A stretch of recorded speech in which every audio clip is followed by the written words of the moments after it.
Hi guys, this is the 2024 Geely Cory. So as you can see, it's the red color. May specific tawag sa color na to. Ito yung likod niya. Hatch siya, hatch.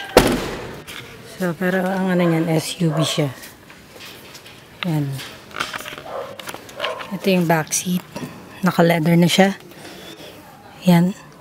Isofix yung leather niya, guys. So, ito. Meron siyang cup holder here. Dito. This the side.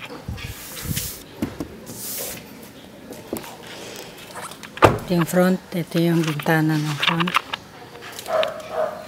Isofix din ng leather sa harap. Komportable, malamig, hindi mainit. Meron siyang, I think it's 7 inches eh. Tapos yung control ng aircon. Tapos ito yung handbrake niya. Ito yung lever. Change ng gear. Baka naman tayo sa kabila.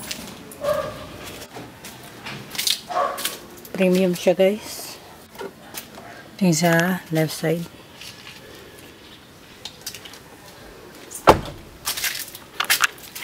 Ito yung controls ng window. Ito yung control ng mirror. Aircon vent. Ito yung power steering wheel. Ito yung Geely na logo.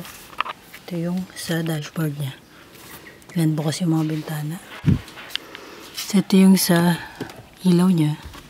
Tapos ito yung control sa sunroof niya. Tapos ito, meron tong LED. Yan.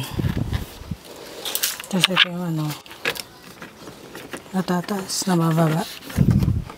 Ito nahihiga. Tapos ito yung adjust. Yan. Seatbelt.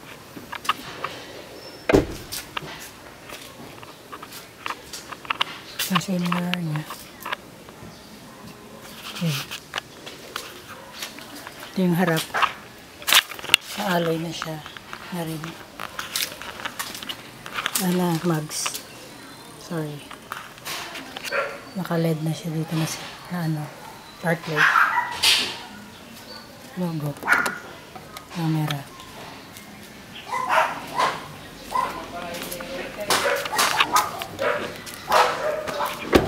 Yan. Geely Cory 2024 red.